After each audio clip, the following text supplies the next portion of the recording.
Dien, mīļie draugi! Es esmu Dzintars Laugals, mācītājs.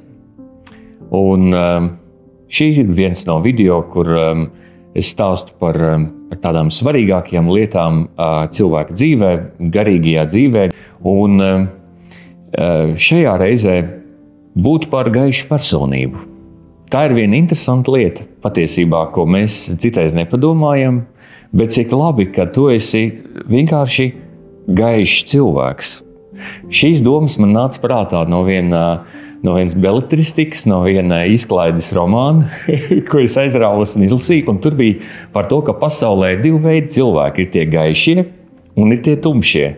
Gaišie dzer gaišo alu, tumšie dzer tumšo alu. Bet tā doma tāda, ka gaišie cilvēki ir tie, kas veicina labo, un tumšie cilvēki tie, kas barojas no visu tā, kas ļauns, un pievērš ļaunajam, un kuras sirds velk uz ļauno. Un kaut kādā mērā citreiz patiešām arī pat Bībelē drusku iezīmējās šis dalījums. Viņš ir samērā virtuāls, bet to var tā šeit arī tā pat pamanīt. Un varbūt arī jūs esat ievērojuši, kad kā tas tā var būt. Ir cilvēki, kas ir tiešām gaišas personības, vai ne? Bet ir cilvēki, kas ir, nav diezko. Un interesanti, ka jaunajā derībā apstults Pāvils vēstulē Tesaloniķiešiem raksta, bet jūs, brāļi, nedzīvojiet tumsībā, ka šī diena jūs varētu pārsteigt kā kāds zaglis, jo jūs visi esat gaismas bērni un dienas bērni. Mēs nepiederam ne naktī, ne tumsai, tāpēc negulēsim kā pārējie, bet būsim nomodā un skaidrā prātā. Un te varētu teikt, ka tā īsti gan tomēr nav, kad vieni ir tikai gaišie un vieni ir tumšie. Tā īsti tomēr nav, jo mūsos ir gan viens, gan otrs. Un patiešām citreiz tā iņaņa zīme cilvēka dvēselē arī parādās.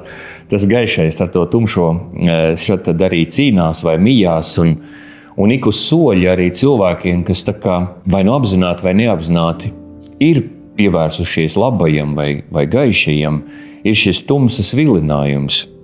Piemēram, vilinājums mums samelot, vilinājums atriepties, vilinājums nozagt, vilinājums, piemēram, iet kaut kādus viltus ceļus, vai arī vilinājums padoties rezignācijai, padoties depresīvai noskaņai, visu skatīt caur negāciju, pirmo domu uzreiz domāt to sliktāko. Tā kaut kā mums tas kārdinājums, tas tumsas kārdinājums mums patiesībā ir ik uz soļa. Bet te gribās patiešām teikt to, ko apustulis saka, ka mēs esam radīti kā gaišās būtnes. Dievs mūs ir radījis kā savus bērnus. Mēs esam pat no radīšanas, mēs esam Dieva bērni. Bet pēc kristības mēs patiešām esam Kristus brāļi un māsas un Dieva bērni, jau radīti kristībā, vēl vairāk gaismai radinieki.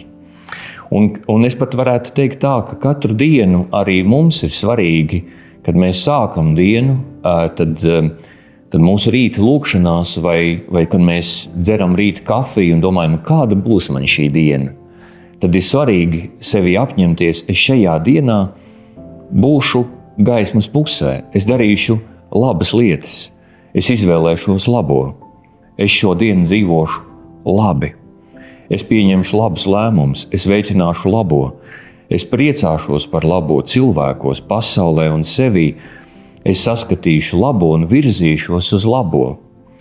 Un tas no vienas puses ir tāda sevis tā kā programmēšana, bet patiešām arī rīta lūkšana, arī citreiz arī baznīcas tradīcijā ir tāda, kad kāds baznīcas svētais vai kā viņš māca tos, kas pēc tam viņa lūkšanu atkārtos, virzīties uz šo labo, sevi apņemties, būt kopā ar Dievu, kas ir visa labā avots.